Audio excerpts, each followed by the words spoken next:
เอาสบายดีอีกเท่านึงเส้นเก่าเส้นเคยเนาะพี่น้องเนาะอย่าลืมเด้อเขามาใหม่กับติดตามกันแน่เขามาเก่ากับเบิ้งให้จบคลิปเนาะขอความเมตตาบันนี้นะพ่อแม่พี่น้องและกดไลค์กดแชร์กดติดตามในบางเทื่ออาจจะเป็นประโยชน์สำหรับผู้ใดที่ยังบ่ทันเคยเห็นแต่เทื่อเนาะอันนี้ก็คือทาง450ปี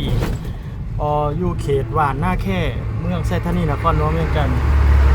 และตอนนี้เขากำลังสีเดินทางมุ่งหน้าไปทางคิวรถซ้ายไต่ไปลงโดกไปทางน้องพญาเนาะแต่ว่าสีท้ายคลิปเป็น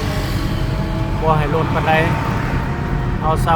ำ10 นาทีเนาะขันมายาวสุดแต่ว่าช่วงนี้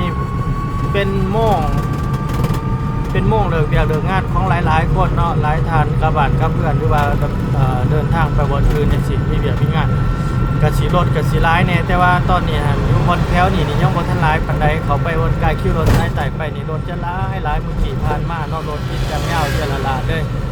แล้วก็นี่ก็เป็นมืออันนั้นเป็นอย่างมันคือติดหลายแต่เพราะว่ามือนี้เป็นวันราชการเนาะมือนี้ก็คือวันพุธช่วงเวลา4 โมงยัง5 นาทีนี่แหละประมาณนี้แหละยัง5 นาทีเพราะว่าเมื่อกี้เนี่ยชี้ให้เบิ่งว่ารถร้ายซ้ำไรแบบมันติดมันของมันขาบ่แนวใดแล้วนะเนาะเดินทางสะดวกบ่เอาลองเบิ่งไปน้ำกันเนาะตอนนี้นี่อยู่แถวบ้านหน้าแค่แล้วเขาไปหน่อยนึงก็เป็นตลาดลาวตลาดสินค้าเนาะส่งขายย่อยอะไรส่วนรายเป็นผลิตภัณฑ์ธัญญาหารนี่อย่างต่างๆก็จะนำมาเป็นต่างแพงอย่างสิ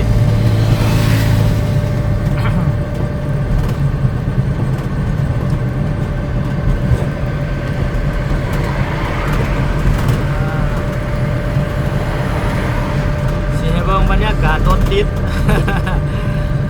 แถวเขตมอซ่อเดี๋ยวสิเป็นจะได้นอรถสิติดบอทางเข้าไปทางมอซ่อน่ะเดือนแถวเขตไฟแดงตันพิสัยตรงโลกันเนาะเป็นยังไง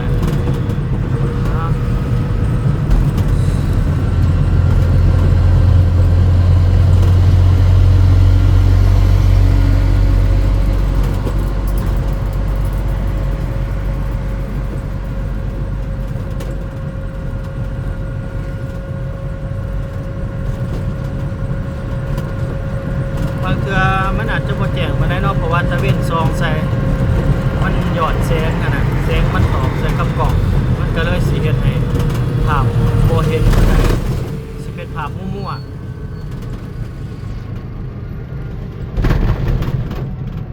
เอาเริ่มแล้วอยู่หน้าตลาดลาวนี่เลยเนาะนี่หน้าตลาดลาวรถก็สิติดหลายแล้วตลาดลาวแล้วก็คิวรถสายใต้ไปหอดไฟแดง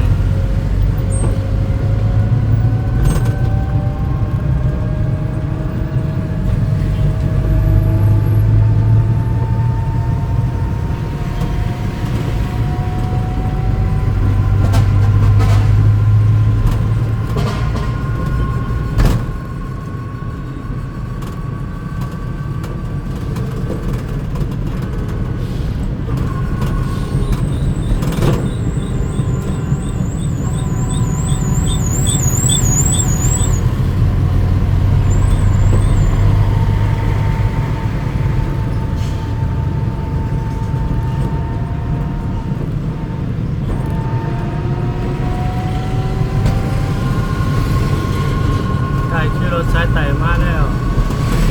อันนี้เปิดบ้านนี้ยังว่าเรื่องนี้อาจจะเป็นบ้านสร้างคู่บอกบ้านยังว่าสร้าง